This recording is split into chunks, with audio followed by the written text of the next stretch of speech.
There's a quiet truth about children who grow up unseen. They learn, often too early, that silence is safer than need, that attention is something earned, not given.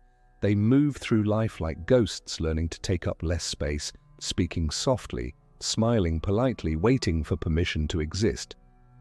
They walk into a room and feel the air tighten around them, as if their presence must first be justified. They succeed and instinctively brace for it to be overlooked. They love and quietly wonder if they are too much, or perhaps not enough. This isn't self-pity, it's programming. A child who is ignored long enough learns not to ask. Their nervous system begins to expect dismissal. Their mind begins to anticipate rejection. Psychologists call this an internalized neglect schema, the silent inheritance of being unseen. Over time, the brain wires itself to believe that needs are a burden, that visibility is dangerous, and that love, if it comes, must be earned through perfection or silence. A child who tugs at a parent's sleeve and receives no glance learns something profound, that even presence can be empty. And so they retreat, not out of rebellion, but out of logic. Because if asking brings nothing, not asking feels like control. On playgrounds, in classrooms, in living rooms filled with noise, they are the quiet ones, not broken, not dramatic, just folding inward while the world keeps spinning. What's hard to grasp is that neglect doesn't always come dressed as cruelty. Sometimes it's simply absence, a parent too tired, too busy, too distracted. The unanswered question, the missed birthday, the distant gaze. There's no villain in the room, just quiet. But the psychology of that quiet runs deep. It shapes how a person sees themselves long after childhood ends. The human mind builds its sense of worth through recognition, through being seen, mirrored, and acknowledged. When that mirror never appears, the reflection stays blurry. The child grows up unsure not only of who they are, but whether they're real in the eyes of others. And that uncertainty doesn't vanish with age. It follows them into friendships, work, love, everywhere acknowledgement matters. We often comfort ourselves with the idea that children are resilient. But adaptation is not the same as healing. A child who learns to live without acknowledgement doesn't become strong. They become small. They adapt by hiding their needs, by convincing themselves they're fine. And they carry that adaptation like armor into adulthood, mistaking survival for peace. Inside, the wound remains open, the belief that being overlooked is normal, even deserved. From a psychological lens, acknowledgement isn't sentiment, it's survival. Research in developmental psychology shows that children need 3 foundations to thrive: safety, stimulation, and connection. Connection, being seen, heard, and valued, is what shapes identity most directly. John Bowlby, who pioneered attachment theory, found that when caregivers consistently respond to a child's needs, the child develops trust. That trust becomes the blueprint for all future relationships. But when those needs meet silence, the mind learns something darker, that love is conditional, that attention must be earned, that existing quietly is safer than being disappointed. Neuroscience tells us that repeated emotional neglect activates the body's stress systems. Cortisol rises, neural pathways adapt to expect rejection. The child's baseline becomes anxiety. And from the outside, they're just a quiet kid, never realizing that quietness is a form of defense. Emotional neglect is an invisible wound. Unlike physical harm, it leaves no mark anyone can point to. It's the wound of absence, of moments that should have mattered but didn't. The ignored child grows into the adult who hesitates to speak, who dismisses their own feelings, who apologizes for existing. They might call themselves introverted, reserved, self-reliant. But beneath that calm surface lives a question they've been asking since childhood. If no one notices me, do I matter at all? Many parents who ignore their children aren't cruel. Often they are overwhelmed, anxious, fighting their own silent wars. The modern world doesn't help.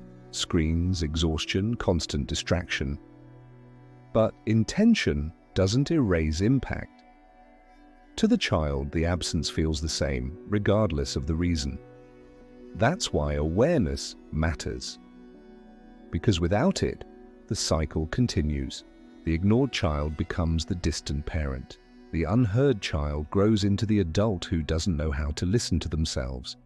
Some of these children adapt in ways that look like strength. They become high achievers, perfectionists, people pleasers. They seek acknowledgement through accomplishment, through being indispensable, through never disappointing anyone again. Others go the opposite direction. They stop trying altogether, deciding it's safer not to hope. Either way, the pattern is the same, the fear of being invisible shaping every choice. Beneath the independence, beneath the ambition, beneath the peacekeeping, there's exhaustion. Because every version of that adaptation is an attempt to answer one silent question: will someone finally see me? Ignored children often don't talk about their experiences because there's no clear story to tell. No event, no explosion, just the slow erosion of presence. They say, "Nothing bad really happened to me," not realizing that nothing happening was the wound. Absence can be as damaging as pain. It's like growing up without air, surviving but never breathing freely.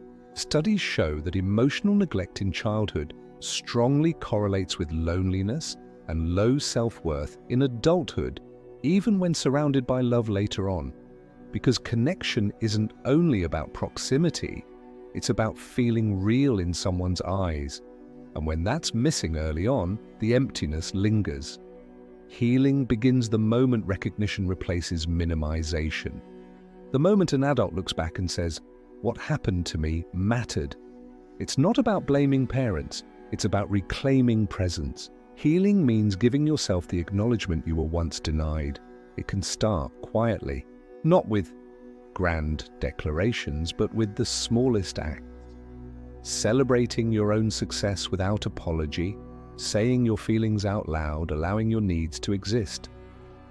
These seem small, but they are revolutions. Because every time you affirm your worth, you undo a little of the wiring that told you otherwise. Even neuroscience agrees, the brain rewires through repetition. Each moment of being seen, even by yourself, becomes a signal of safety. Each time you set a boundary and it's respected, trust begins to rebuild. Healing doesn't come as a revelation. It accumulates slowly, like water shaping stone. It looks like saying, "I feel hurt," instead of staying silent. It looks like asking for help even when your voice shakes. It looks like believing that needing something isn't a flaw. Many ignored children grow up to be some of the most empathetic adults in the world. Their sensitivity to others' emotions isn't random, it's learned vigilance. As children, they had to read every tone, every glance, to know if it was safe to speak. That hyper-awareness becomes emotional intelligence in adulthood, but it carries a cost. They tune in to everyone else and forget to listen to themselves. They become exceptional at understanding, terrible at receiving. And so the cycle of invisibility continues, now self-imposed. The root of it all is reflection. When a child is mirrored back with warmth and acknowledgement, they form an identity. When that mirror is absent, they grow up unsure who they are without others' eyes. Validation becomes oxygen. Not because they're shallow, but because they were never reflected enough to feel real on their own. Healing, then, is about rebuilding that mirror within. Learning to see yourself through compassion instead of neglect. And yet, there's something quietly beautiful about these stories. The ignored child rarely gives up entirely. Even in silence, a small, persistent hope survives, the hope of being understood. That's why so many of them as adults turn to self-discovery, to psychology, to writing, to art, to therapy. They don't want to live in the silence they were raised in. They want to break it. and that desire alone is proof of strength. Healing doesn't erase the past, it gives it meaning. Every act of acknowledgement, every small moment of self-recognition is a thread that connects who you were to who you are becoming. And though the process is slow, it's sacred, because when an ignored child learns to listen to themselves, they begin to break a chain that may have lasted generations. They become the parent who notices, the friend who listens, the partner who stays present. Healing doesn't end with them, it ripples outward. An ignored child often believes their existence didn't leave a mark. But it did. Their story, though quiet, carries weight.